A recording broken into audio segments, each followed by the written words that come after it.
allons élever nos mains.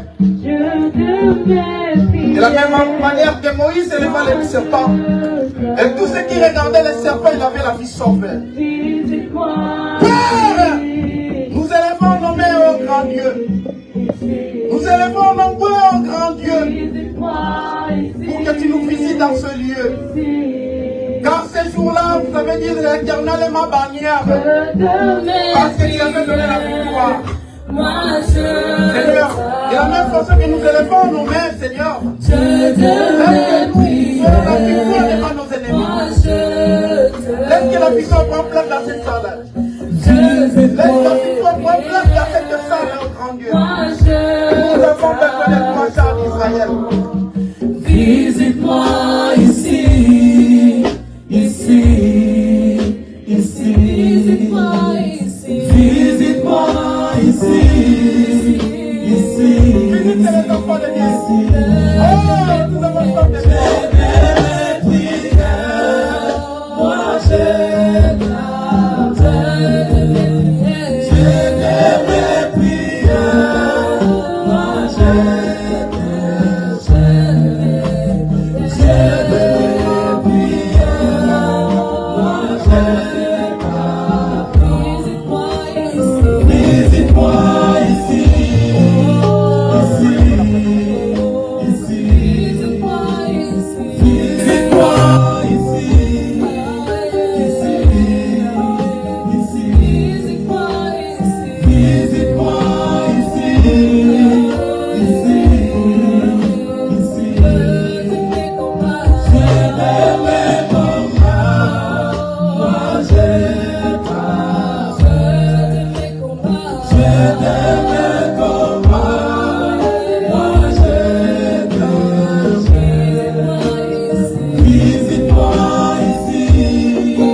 Seigneur, visite-nous dans ces salles.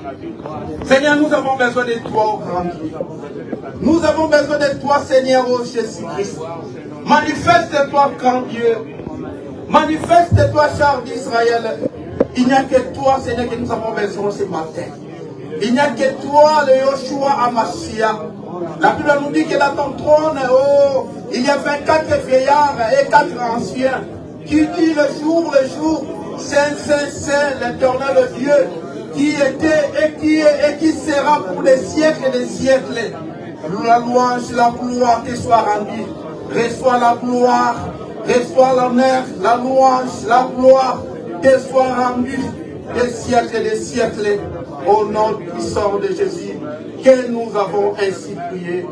Gloire et louange à toi, Seigneur Jésus. Gloire et louange à toi, Seigneur Jésus. Je remercie notre chorale. Vous pouvez descendre. Nous nous mettons debout pour lire la parole de l'Éternel.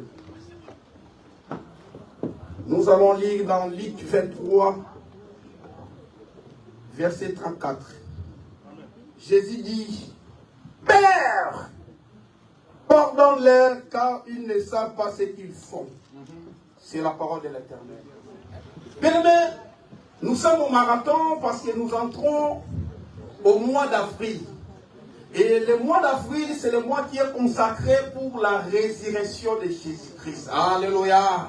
C'est un mois où nous allons nous être sauvés. C'est le mois donc dans lequel nous devons être ressuscités. Alléluia. Tout de nos vies doit être ressuscité dans ce mois. C'est pourquoi nous allons entrer dans ce mois comme nous venons d'entrer avec vigueur. Nous allons entrer en toute force. Car c'est le mois de la résurrection. Dis à ton frère, c'est le mois de la résurrection. C'est le mois de la résurrection. Notre thème de ce matin, c'est les 7 paroles de Christ, de Jésus-Christ sur la croix. 7 paroles du Seigneur Jésus-Christ sur la croix. Je pense que ça, c'est un séminaire. Mais je pense qu'avec le temps, Dieu nous fera grâce, moyennant les 50 minutes que j'ai, de permettre de comprendre les détails que le Seigneur a mis à notre disposition. Amen. Alors, parmi les 7 paroles du Seigneur Jésus-Christ sur la croix, la Bible nous dit que les premières paroles, Jésus-Christ, il demandait le pardon. Il dit, Père, pardonne-leur, car ils ne savent pas ce qu'ils font. Alléluia. Ça, c'est la première parole. Et nous avons les deuxièmes paroles que le Seigneur Jésus-Christ avait dit à la croix de Golgotha. Les deuxièmes paroles, il nous avait dit, aujourd'hui, tu seras avec moi au paradis. Et nous avons le troisième message, parole de Jésus-Christ sur la croix. Il avait dit, mère, regarde ton fils. Et fils, regarde ta mère. Et les 4e parole, le Seigneur avait dit, Père, pourquoi m'as-tu abandonné? Eli, Eli, lama tabachthani. Mon Dieu, pourquoi m'as-tu abandonné? Et les 5e parole, il avait parlé que j'ai soif. On lui avait remis du vinaigre. Et la 6e parole, la 6e, il avait dit que tout est accompli. Et la 7e et dernière parole, Père, je remets mon esprit entre tes mains. Alléluia. C'est ça la lecture que nous allons faire dans ce lieu, moyennant l'état que le Seigneur nous a. Quelque part, la Bible nous dit dans Ésaïe 9, verset 6, un fils nous est né, un fils nous est donné, dont la domination reposera sur son épaule. On l'appellera admirable, on l'appellera conseiller, on l'appellera le Dieu céleste, on l'appellera le Dieu tout-puissant, on l'appellera le prince de la paix. Alléluia. C'est ça l'attribution de notre Seigneur Jésus-Christ. Mais une chose qui m'étonne dans ce verset d'Ésaïe 9, verset 6, la Bible nous parle dans le passé. Or, Ésaïe lui prophétisait la venue de Jésus. Un fils nous est né. Un fils nous est né. C'est le passé composé. C'est qu'on fait la conjugaison. Un fils nous est né. Un fils nous est donné. C'est toujours le passé composé. Or, comme le passé composé, c'est un passé qui vient du proche de l'événement dans le présent. Un fils nous est né. Alors, un fils nous est donné. Or, Ésaïe parlait du futur, mais lorsqu'il parlait du futur, mais c'était dans le présent. Je me suis dit, mais comment est-ce que Ésaïe, le prophète, il parlait de futur, ça c'est pour un fils nous sera né. Oui, c'est ça, c'est des verbes. Est-ce que vous êtes d'accord avec moi? Nécessairement, il doit être qu'un fils nous sera donné. Un fils nous sera né, parce que Jésus-Christ n'était pas encore né quand il parlait. C'était une prophétie. Alléluia. Il parlait du futur, mais qui était dans le passé. Alors, cela veut nous exprimer à dire que l'agneau a été immolé avant sa naissance. Alléluia. C'est pourquoi je te parle, ton futur, c'est le passé de notre Dieu. Tu n'as pas compris. Tout ce que tu vois ici dans le monde, tout ce que tu es en train de faire, tout ce que tu vois dans ta vie, cela a été déjà manifesté à l'éternité. Alléluia. Nous sommes en train seulement de suivre les traces de notre destinée. Un enfant qui nous a né, un fils qui nous a été donné. Ce fils qui nous a été donné, nous savons bien, la Bible nous dit, dans Jean 3, verset 16, car Dieu a aimé le monde, qu'il a envoyé son Fils unique, afin que quiconque croit en lui ne périsse point, mais qu'il ait la vie éternelle. Alléluia. Alors ici, la Bible nous parle de sacrifice. Un fils nous est donné. Jésus-Christ a été sacrifié avant même sa naissance. Il a été comme un brebis qui était préparé à la boucherie. Lui qui n'a rien fait.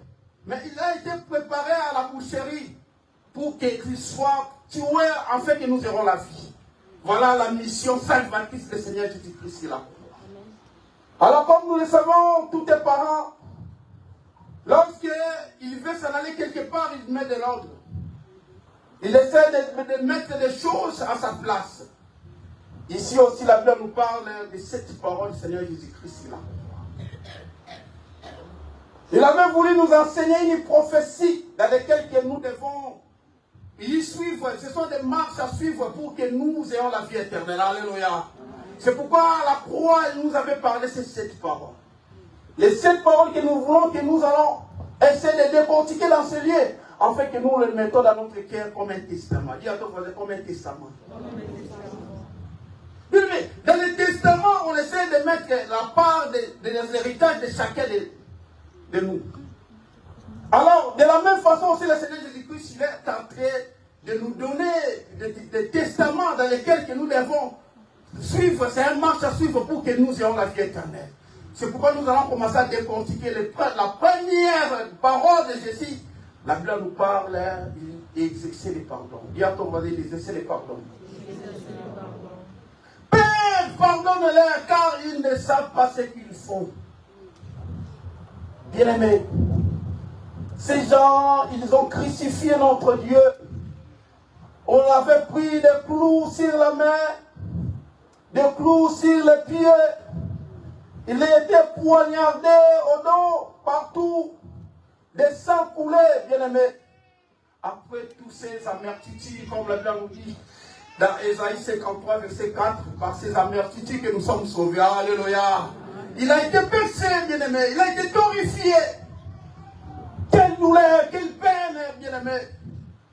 Mais enfin, il demande pardon. Oh, il y a Jésus. Il y a Jésus. Et enfin, ces gens-là, ils disent qu'ils ne savent pas ce qu'ils font. Bien-aimé, quand vous entrez dans les profondeurs de pardon que le Seigneur Jésus-Christ, il avait exercé à ses soldats, à l'humanité qu'on lui avait crucifié, bien-aimé, ils ne savent pas ce qu'ils font. C'est pourquoi nous, en tant qu'enfants de Dieu, nous sommes obligés de pardonner.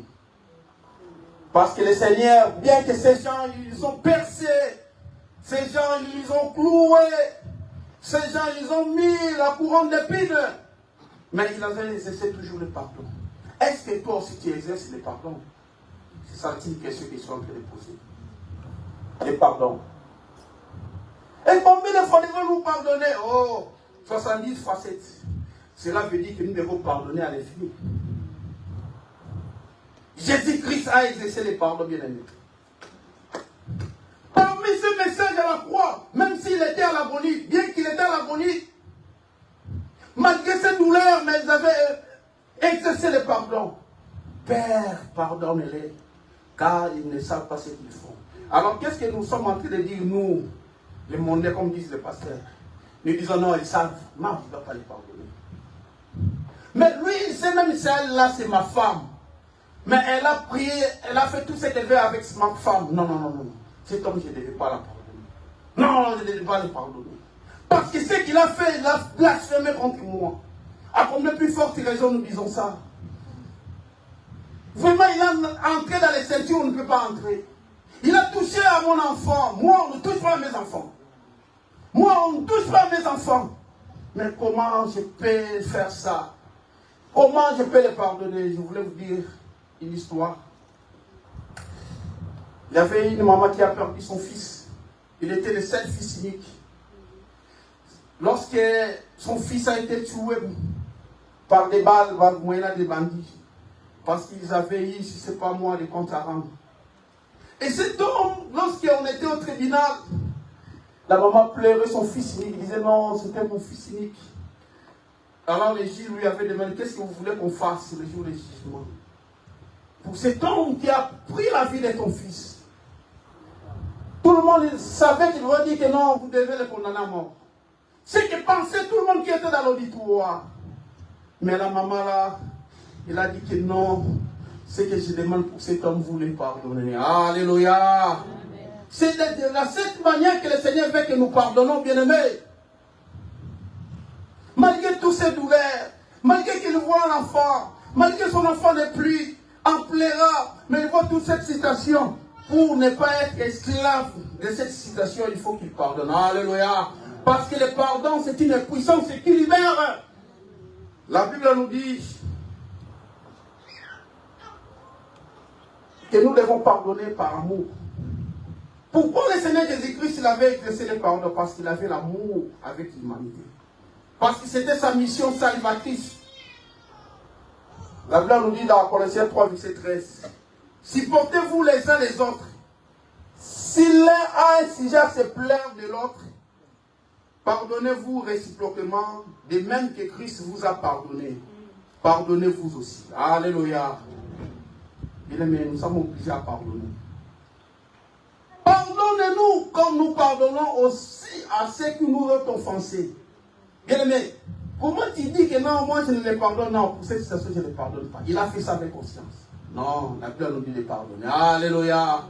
Bien-aimés, nous en tant que chrétiens, c'est l'un des paroles, le testament que le Seigneur Jésus-Christ a mis à notre disposition. Les pardons. Les pardons, bien-aimés, devraient être dans nos guerres. Nous devons avoir cet esprit d'amour, de pardonner les uns les autres, comme la Bible nous dit ici. Mais parfois, nous sommes en train de dire non, je ne peux pas les pardonner parce qu'il les fait ça tous les jours. Parce qu'il, même si je les pardonne aujourd'hui, demain je peux venir encore avec ça. C'est pourquoi je ne peux pas les pardonner. Or, Seigneur Jésus-Christ, il a fait pardonner par l'innocence. Si tu veux commencer à avoir cet esprit de pardonner, il faut voir aussi l'innocence des autres. Parce que le Seigneur Jésus-Christ l'avait dit, ils ne savent pas ce qu'ils le font. Ah, il y a Jésus. Il te met des clous. Il te met des couronnes des épines. Des lances sur les poitrines. Pardonne-les car ils ne savent pas. Bien aimés, ils ont crucifié Dieu.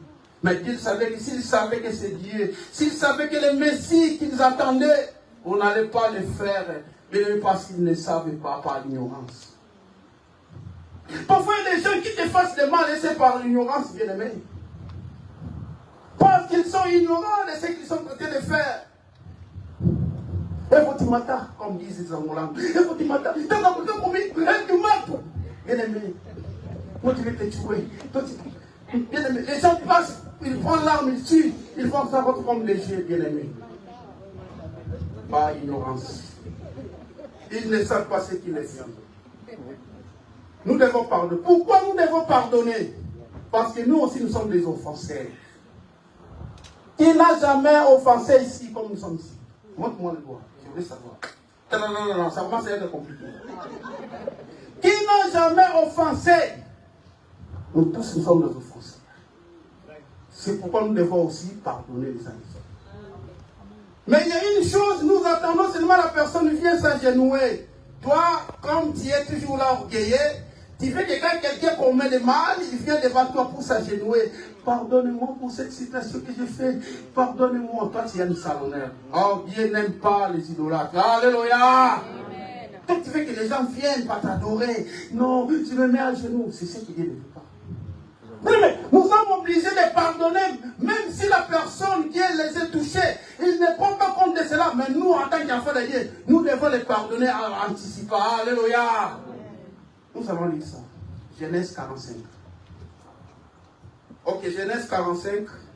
Nous commençons des premiers à 4e versets. Joseph ne pouvait plus se contenir devant tous ceux qui étaient entourés. Il s'écria, faites sortir tout le monde. Et il ne resta personne avec Joseph. Quand il se fit connaître à ses frères, il éleva la voix en pleurant. Les Égyptiens l'attendirent et la maison de Pharaon l'attendit. Verset 3. Joseph dit à ses frères, je suis Joseph, mon père vit-il encore? Mais ses frères ne purent lui répondre, car il était troublé à sa présence. Verset 4. Joseph dit à ses frères, approchez-vous de moi. Ils s'approchèrent, il dit, je suis Joseph, votre frère que vous avez vendu pour être mené en Égypte. Maintenant, il y a Joseph, vraiment quelle bonté. Maintenant, ne vous affligez pas et ne soyez pas fâchés de m'avoir vendu pour être conduit ici. car c'est pour vous sauver la vie que Dieu m'a envoyé devant vous. C'est la parole de l'Éternel. Les frères n'ont pas demandé pardon à Joseph. Mais c'est Joseph, lui, qui avait vu, non, cette citation. Non. C'est peut-être que c'était dans les plans de Dieu. Alléluia. Bien aimé, les offensés, peut-être que c'était les mêmes plans qu'ils ont vendu, Seigneur. Ils ont vendu Joseph. Malgré qu'ils nous ont vendu, quand on vend quelqu'un devient un esclave ne décide plus, bien aimé. Toute est souffrance. Joseph ne faisait que ce que disait Potiphar parce qu'il était un esclave, bien aimé. Mais Joseph l'a compris une chose, non. Je suis Joseph que vous avez vendu. Ses frères étaient devenus stupéfaits. Ils n'avaient pas dit, ils ne croyaient pas. Ils voyaient ça comme des rêves. Alors, mais c'est à Joseph qui lui avait dit, non, je vous pardonne. Peut-être que c'est à cela que le Seigneur m'a mis dans votre coin. Cet obstacle, c'est le Seigneur qui l'a permis, afin qu'aujourd'hui, dans de telles situations, de la famille qu'il était dans cet état-là pour délivrer ses peuples. Alléluia. C'est pourquoi j'ai dit aux enfants de Dieu, tout obstacle qui peut venir dans ta vie, oui, le Seigneur met d'autres obstacles, c'est pour te tailler à la vie. Alléluia. Il y a des obstacles qui viennent pour te tailler.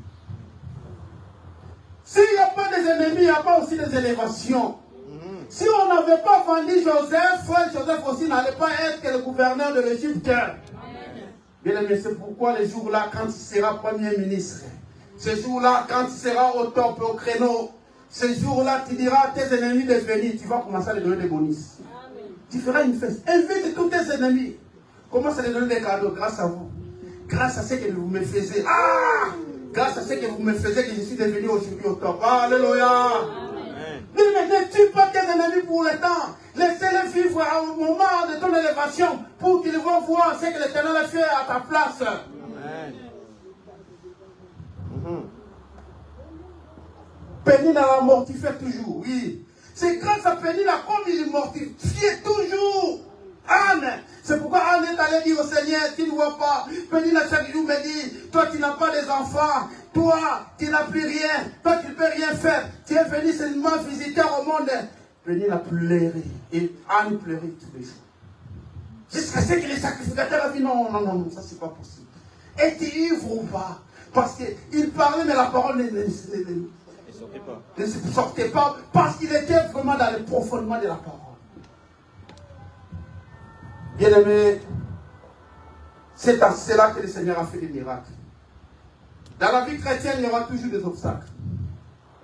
Ce jour-là, j'étais avec mon frère en train de converser avec Papa Marc. Papa Marc a dit, ces gens-là, comme ils disent la vie des autres. Non, c'est trop. Moi, j'ai dit non, si on ne dit pas nos vies, si on ne critique pas, nous ne sommes pas dédiés. Alléluia. Si on ne te critique pas, si les gens ne te mettent pas attention, donc tu n'es pas un fils de Dieu. Tout homme qui est un fils de Dieu a toujours eu des obstacles, des guerres, des combats dans sa vie. Amen. Le jour que nous avons fait la dédicace, notre petit Jacques, tu es malade. Attaque. Vous voyez l'enfant dit qu'il va mourir. Vous imaginez ça? Il y a toujours, là où il y a des bonnes choses, il y a toujours des combats. Amen. Mais la Bible nous avait dit de ne pas craindre à tout cela. En tout cela, nous sommes plus que vainqueurs par celui qui nous a aimés. Il s'appelle Jésus-Christ. Ceux qui nous font la guerre nous donnent la force. Au lieu que moi je ne prie pas maintenant, je vais commencer à prier. Je vais multiplier l'effort. Je vais multiplier l'effort et l'Éternel va venir. Alléluia. C'est pourquoi Joseph l'avait compris. Ah, il y a Joseph. C'est pour cela, le Seigneur, dans votre vie. Vous m'avez vendu, mais ça fait canal que le Seigneur a utilisé pour que aujourd'hui je sois ici dans cette trou. Le pardon des péchés. Nous devons pardonner parce que la Bible nous dit si vous ne pardonnez pas, votre Père Céleste aussi ne vous pardonnera jamais. Bien aimé, si tu veux hériter la vie éternelle, la première chose que tu dois faire dans ta vie, il faut exercer le pardon. N'attends pas que la personne là arrive pour te demander pardon, te genouiller comme toi tu es idolâtre, tu aimes ça. Alors toi tu es orgueilleux, tu es non, il faut qu'il vienne s'agenouiller. C'est pas ça. Mais il y a toujours des problèmes dans nos vies. Même dans notre travail là où nous sommes, il y a des gens que vous faisiez bien d'être en bon contact avec eux, en bonne relation. Mais vous remarquerez toujours, il a toujours des problèmes. Mais parfois tu sais de dire, mais moi, je ne sais pas. J'essaie peut-être en bon terme avec toi, pas de problème. Mais pourquoi tu ne m'aimes pas? Moi, parfois je le demande. Je demande à mon collègue Brian. Brian, pourquoi tu ne m'aimes pas? Qu'est-ce qui t'est fait? Qu'est-ce que tu vois qui est... Je voulais être en bon terme avec toi, mais tu essaies toujours de chercher des problèmes. Quand il va chez le chef, Richard a fait ça. C'est Richard, c'est toujours. Mais je dis, mais est-ce que c'est moi qui a fait ça? Oh non, c'est toi. Mais pourquoi tu veux pas de moi? C'est ça le monde. Alléluia. Là où il y a la guerre, parce que nous avons quelqu'un. Dis à ton frère, parce que nous avons quelqu'un. La vie que nous vivons, ce ne sont pas les chairs, mais c'est l'esprit. En réalité de l'homme, c'est l'esprit. Cet homme m'a dit, mais comment m'attaque? Moi, je n'ai rien. Je n'ai pas de véhicule, je n'ai pas de maison, je ne suis pas marié. Je n'ai pas de travail, mais pourquoi on m'attaque? En réalité de l'homme, c'est l'esprit. Alléluia. L'homme n'est pas les statues que nous sommes en train de voir. L'homme, ce n'est pas la chair que nous sommes en train de voir. Mais l'homme, c'est l'esprit. Nous devons exercer le pardon. N'attendez pas la personne pour venir te dire pardon. Mais toi-même, quand tu vois que ça te touche, cette situation, tu essaies d'aller avec ton ami, tu lui dis, vraiment, tu lui donnes même raison. Pour cette affaire, je te vois maintenant, tu deviens un peu, et tu ne veux pas parler avec moi, je te salue, tu ne réponds pas, mais je ne sais pas. Mais, pardonne-moi. Alléluia. C'est à cause de l'esprit des raisons, c'est pourquoi aujourd'hui nous souffrons dans l'humanité. C'est à cause de l'esprit des raisons, Adam et Ève, au lieu de dire à Dieu, pardonne-nous, ils avaient montré l'esprit des raisons. Ce n'est pas moi, c'est la femme que tu m'as donnée. La femme, c'est le serpent qui m'a induit en erreur. Alléluia. Ne cherchez pas l'esprit des raisons non plus. Imagine ma pardon. Il y aura toujours des personnes qui vont venir nous percer. Même ta femme, même tes enfants. Vous remarquerez toujours là où il n'y a pas, qui ne règne pas l'harmonie. Bien aimé, nous allons exercer le pardon. Un bon chrétien, c'est celui qui exerce le pardon. Alléluia. Amen. La Bible dit que si tu reproches, tu as un problème avec ton frère, au lieu de mettre ton offrande, arrange ton problème avec ton frère. Mais combien plus fort nous avons des problèmes? Parce que celle-là est sorcière, tu les mets déjà à ton cœur. Quand il te demande l'argent, il va me bloquer. Non, donne-lui l'argent. La Bible dit que ce sont des charbons ardents que tu es en train de mettre dans sa tête. Mais il faut toujours pardonner. Cette femme-là a été violée. Après, lorsqu'il a été violé, directement elle était enceinte, il a mis un enfant au monde. Lorsqu'il voit l'enfant, vraiment, il n'avait pas l'amour pour cet enfant. Pour dire, cet enfant, c'est le produit de viol. C'était violé. Tout ça, ça lui faisait mal avant l'enfant. Il est allé dire à un pasteur, pasteur, cet enfant, je ne l'aime pas. Le pasteur a dit, non, il faut que tu commences à aimer cet enfant. Parce que celui qui ne pardonne pas ne connaît pas Dieu. Alléluia. Parce que le pardon, c'est un acte de la foi. Si tu connais que Dieu existe, tu devais pardonner. Pardonne-nous comme nous pardonnons à ceux qui nous ont offensés. On lui avait posé la question à notre Dieu. Combien de fois devons-nous pardonner? Si il te fait du mal, nous devons le pardonner 2 ou 4, 5 fois, 6 fois. Jésus-Christ l'avait dit que s'il fait mal 7 fois par jour, tu dois le pardonner aussi 7 fois. Alléluia. 7 fois, mais 7 fois, je dois le pardonner. S'il fait mal 7 fois par jour, c'est à cela que nous devons aussi le pardonner 7 fois. Bien aimé, le pardon n'a pas de limite. N'attends pas la personne arrive pour te demander pardon. Mais tant qu'un enfant de Dieu, tu dois avoir un comportement irréprochable. Tu ne peux pas avoir des problèmes avec les gens. Répare. S'il y a quelque chose qui t'a promis, qui t'a fait du mal, bien aimé, répare avec la personne. Deuxième point. Jésus dit, aujourd'hui, je serai avec toi au paradis. Qu'est-ce que le paradis? Le paradis, autrement appelé dans les anciennes alliances, on les appelait les saints d'Abraham. Tous ceux qui sont morts avant l'arrivée de Jésus-Christ, ils étaient dans les saints d'Abraham. Et tous ceux qui sont morts dans les péchés, ils étaient dans les lieux de tourment. Mais Jésus-Christ, lorsqu'il était venu, il a changé les lieux. qui était le lieu au sein d'Abraham en devenant paradis. Alléluia. C'est le lieu où, dans lequel nous serons avec Dieu, jour et nuit, nous disons la gloire, jusqu'au siècle des siècles. Amen. C'est le lieu de l'éternité. C'est là que nous allons être. C'est là que nous allons voir sa face. Alors, les deux brigands qui étaient à côté de gauche ou à droite, Seigneur Jésus-Christ, lorsqu'ils commençaient à injurer l'Éternel, le soldat, il disait, sauve-toi toi-même. Toi qui guéris des gens, maintenant guéris-toi toi-même. Bien aimé, l'autre brigand qui était, moi je pense toujours, celui qui était à droite. Bien que la Bible n'a pas signifié. L'autre brigand dit, ne craint-il pas, nous qui sommes des criminels, nous méritons, nous sommes des brigands. Nous méritons la peine de ce que nous avons fait, d'être condamnés ensemble avec l'Éternel, lui qui n'a rien fait. Alléluia. Après, il dit au Seigneur, Seigneur, lorsque tu viendras dans ton règne, souviens-toi de moi. Dis à ton voisin, souviens-toi de moi, Seigneur Jésus. Bien aimé, il avait premièrement crié au Seigneur Jésus-Christ, lui qui est un seul de Dieu. Deuxièmement, il avait dit, Seigneur, dans le dernier, lui il pensait dans les derniers jours, mais le Seigneur lui dit, aujourd'hui même tu seras avec moi au paradis. Alléluia.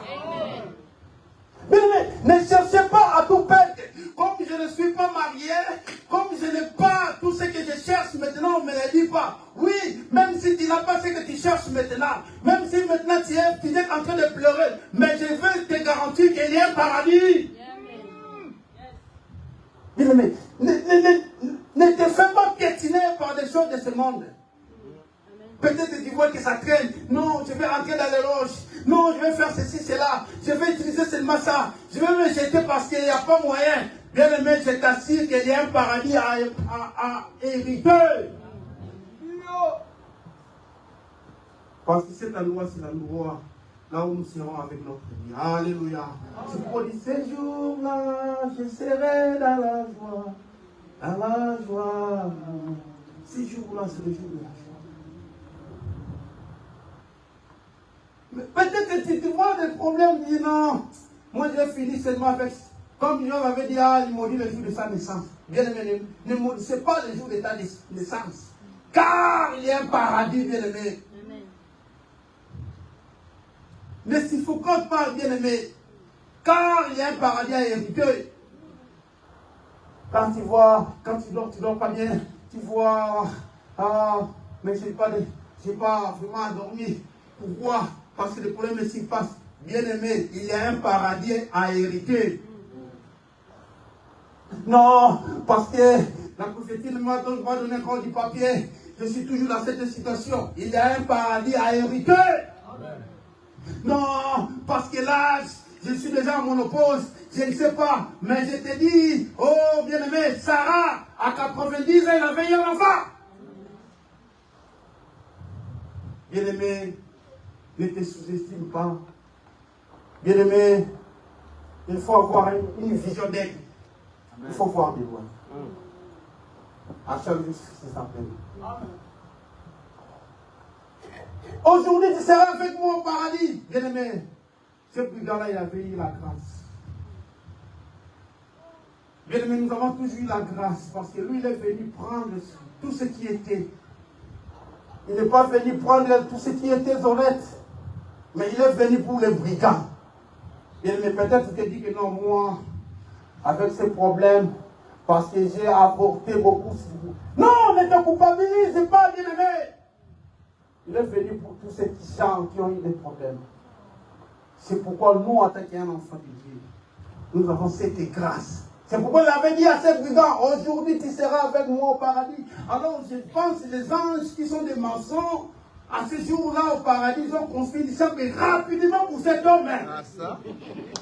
Une chambre a été construite. En même temps, Abraham, il était dans les serres d'Abraham, il attendait. Oh. Et lui aussi, il attendait. Noé, tout le monde, il attendait. Et Enoch aussi, oh, ils attendaient. Mais ce brigand-là, le même jour, il avait eu sa chambre. Alléluia. Amen. Il n'a pas passé par les baptêmes. Oh, my God. Parce que la grâce surabonde. Alléluia. J'ai commencé la grâce surabonde. C'est pourquoi notre maman Marie-Thérèse, il avait vu dans son compte en banque de l'argent. La grâce surabonde. Il y avait un pasteur, l'autre fois, il voulait faire une campagne d'évangélisation. Il n'avait pas l'argent. Il dit, Seigneur, il est écrit que ta grâce surabonde. Seigneur, j'ai besoin de l'argent. Si les féticheurs ils font des trucs là, l'argent sort. Mais toi qui es le Dieu, le souverain, toi qui es le Dieu qui haut, Seigneur, fais quelque chose. Je voulais avoir de l'argent. Directement, il voit des liasses de dollars. Alléluia. Tout est possible à celui qui croit, rien n'est possible à notre vie. La grâce surabonde. La grâce surabonde. Mais le problème qui est là, nous limitons notre vie. Nous mettons notre Dieu à des petites choses. Et comme Gédéon, il voyait que je suis le plus petit des tribus de Manassé. C'est ça. Mais Seigneur nous dit que non, tu vas délivrer l'Israël entre les mains des mendiants comme une seule personne. Mais il dit, moi qui suis le plus petit des tribus de Manassé. C'est pourquoi le Seigneur ne fait rien dans notre vie. Le Seigneur ne nous manifeste pas dans notre vie. Parce que nous disons déjà, ça suffit.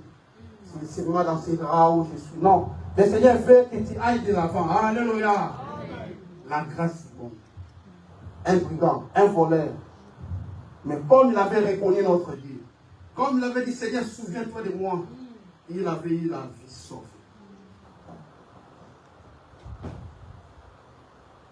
Troisième point. Femme, voici ton fils. Et fils, voici ta mère. Jean 19, 26 à 26. Là, vous lisez déjà à la maison. Tout le temps. Ici, la Bible nous parle des responsabilités en tant que parent. Tu ne peux pas dormir sans faire bisous aux enfants. En tant que parent, tu ne peux pas dormir sans venir dire aux enfants, bisous, c'est toi à éteindre la lampe. Mais nous, les parents d'aujourd'hui, je bois déjà de l'alcool, quand je viens, je dors. Je commence à ronfler. Tu ne sais pas comment vous voulez que les enfants sont dormis. La responsabilité. Femme, regarde ton fils. Et fils, regarde ta mère. En mathématiques, nous avons appelé ça une flèche de réciprocité. C'est-à-dire les flèches d'aller pour accompagner les flèches de retour. C'est-à-dire entre maman et l'enfant, il devait avoir un lien. Alors aujourd'hui, nous voyons dans nos vies, dans la famille, nous avec nos enfants, on se rebelle aujourd'hui. Les enfants sont devenus des rebelles, les parents ne s'occupent pas des enfants. On ne sait qui, on peut faire quoi. La toïboïde. Le petit Jonathan me parle, papa, je voulais me trancher. Je voulais faire un peu de race. Elle a dit non. Pour l'éducation que moi j'ai eue, je ne peux pas. Elle dit, mais qui fait des races? Il dit non, pourquoi je vois l'autre à l'église? Non, il dit non, chacun a sa vie. Alléluia. Il commence à comparer, non, là aussi à l'église, il met comme ça, il dit non, lui il a son éducation. Moi aussi, j'ai mon éducation. Alléluia. Là, tu vas appeler la police. Elle disait que papa m'embête. La police est venue. L'enfant nous a appelé, que tu l'embêtes, tu n'es pas à l'aise. Alors, la police a demandé, pourquoi tu embêtes ton enfant? Bon, ils ont été d'embêter l'enfant parce que l'enfant ne fait pas les devoirs, ne fait rien. Là, ce n'est pas Jonathan, c'est qui le soir. L'enfant ne fait rien. Pour aller à l'école, il faut que je le réveille. Mais la police demande à l'enfant, pourquoi tous les jours ton père te réveille avant d'aller à l'école? Il dit non, je regarde un peu trop d'internet, après je suis à bien, voilà. Il dit à ta maman, tu donnes un peu de gifle à ton fils. Il avait appelé la police. Il dit à son père lui donne des gifles. Papa. Il dit, c'est ça la bonne éducation. Alléluia.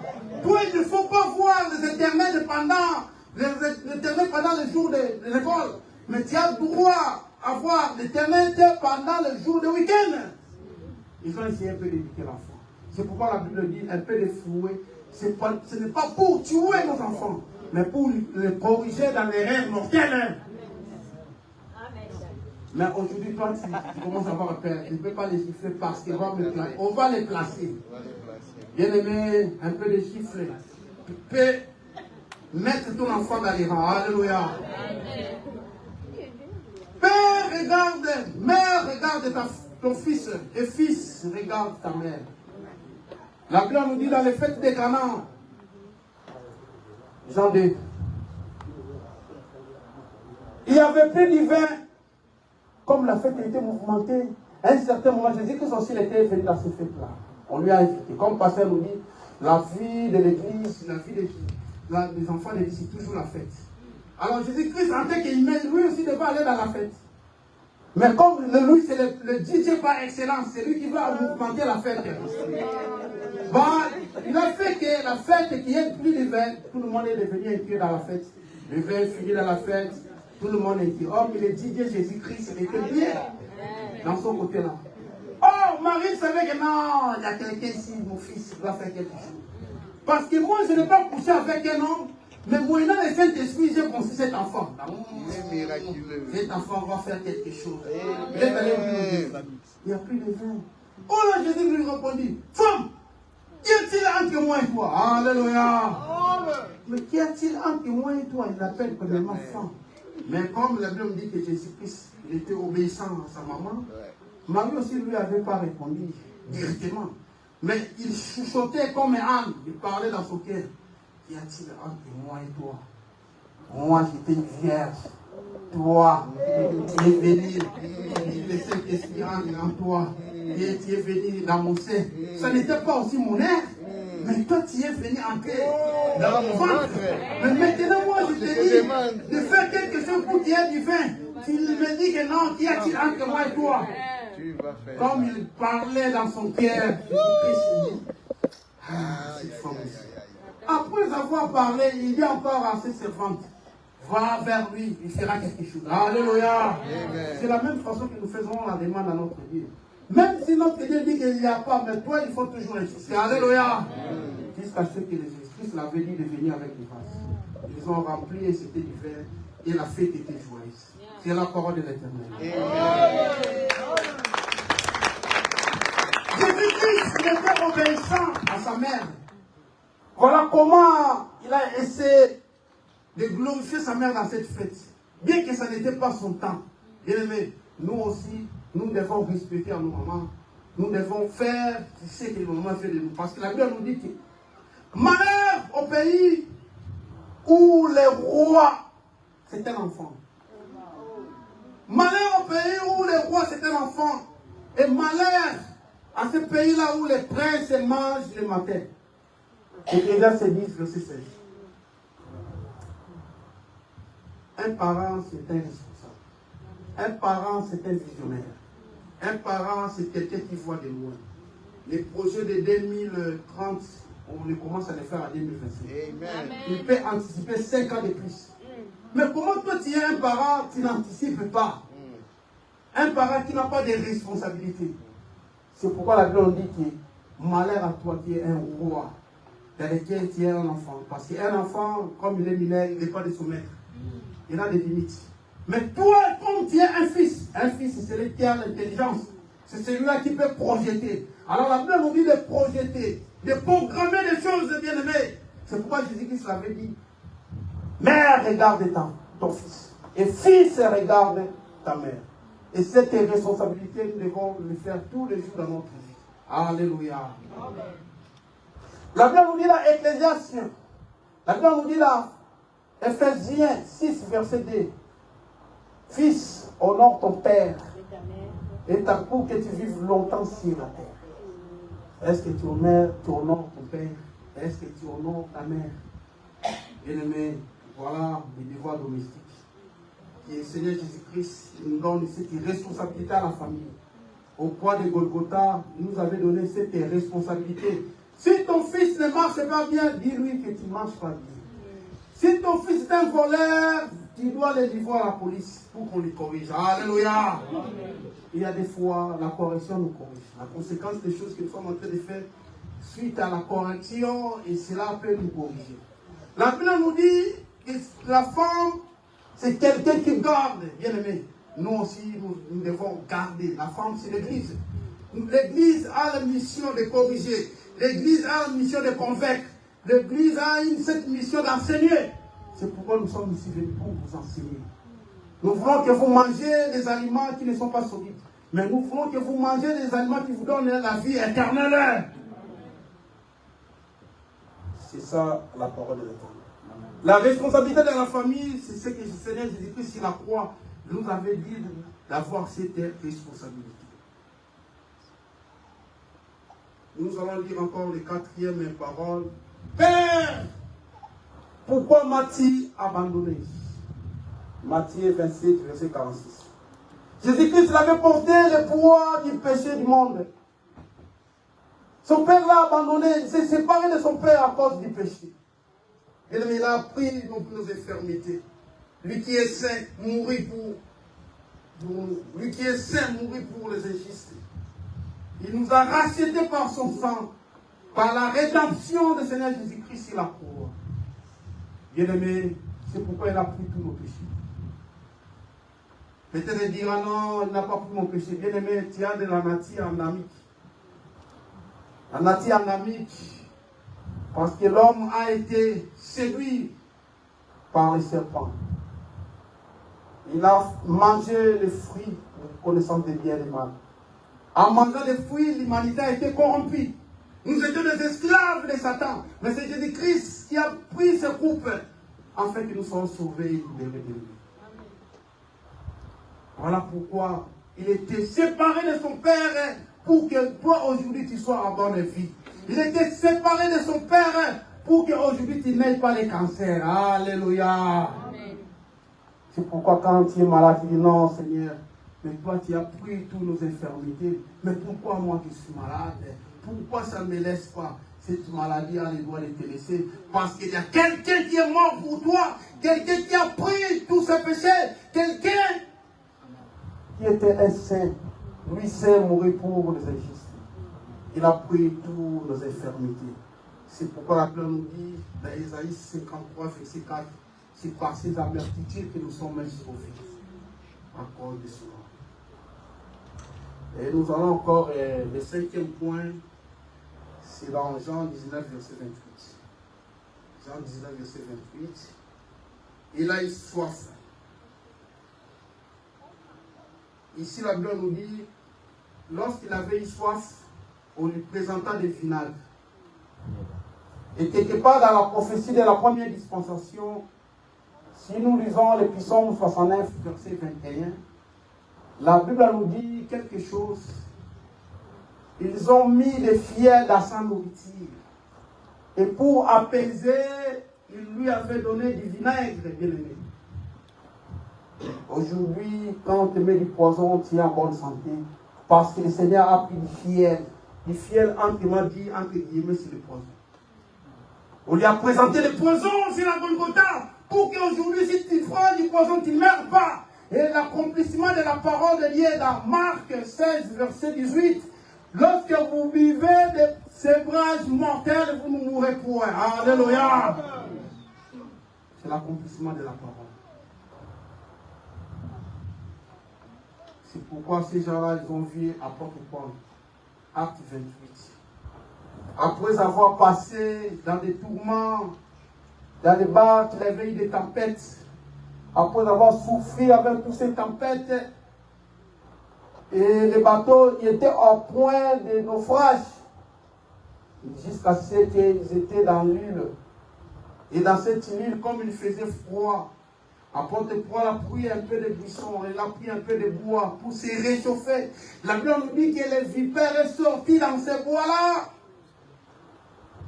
Et il avait mordu l'apôtre Pierre, Paul, Saoul.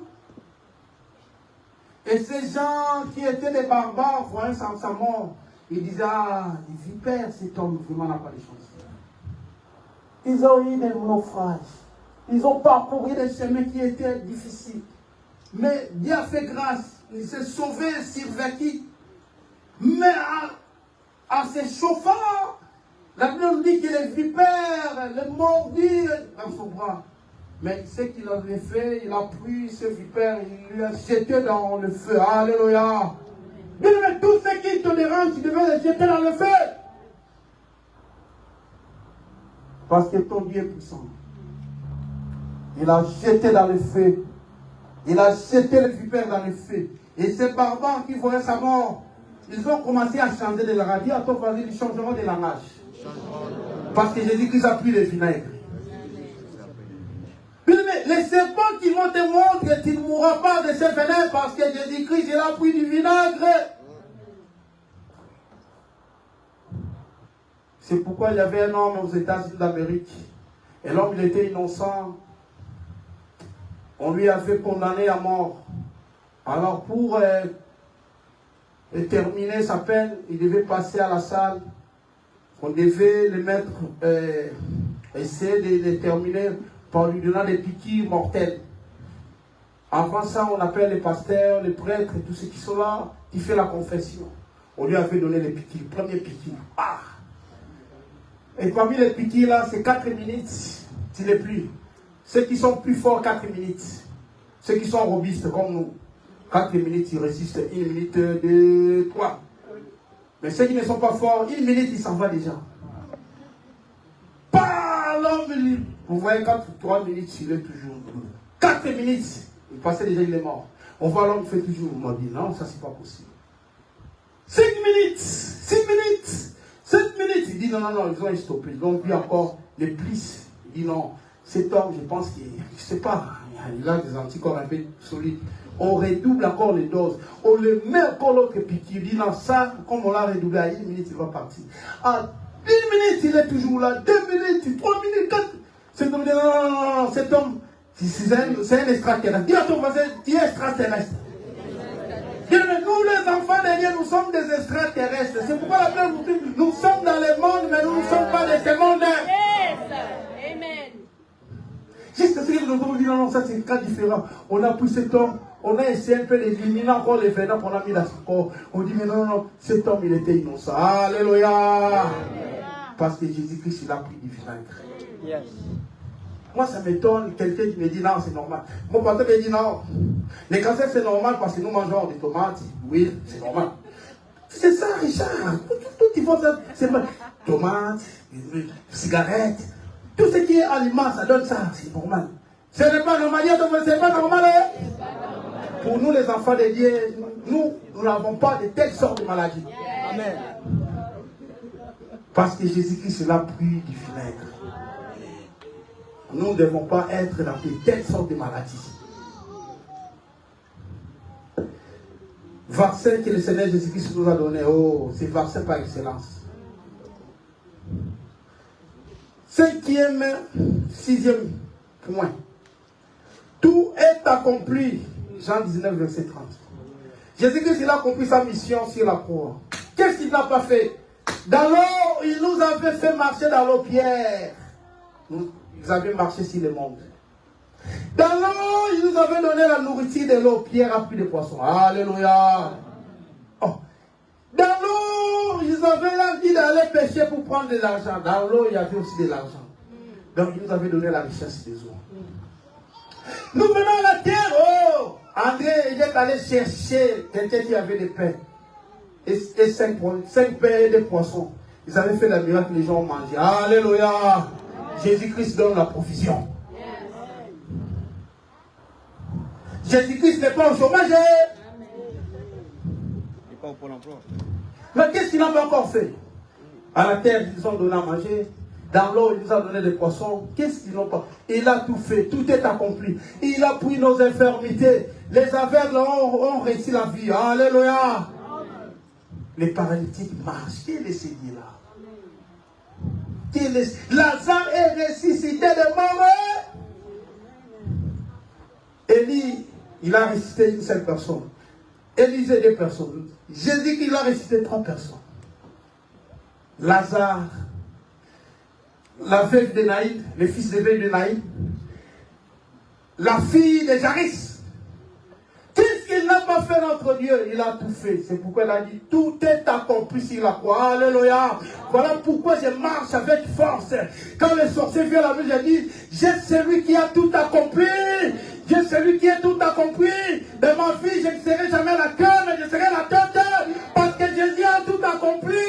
Quelle situation qui me complique quand Jésus-Christ a tout accompli? La Bible dit dans Galates 6, verset 17. Désormais que personne ne fasse la paix. Quand il y a les marques de Jésus-Christ. Si elles ont les marques des bêtes, nous avons notre marque de Jésus-Christ. Tout est accompli. il a accompli sa mission sur la croix. 7e et dernière parole de Jésus sur la croix.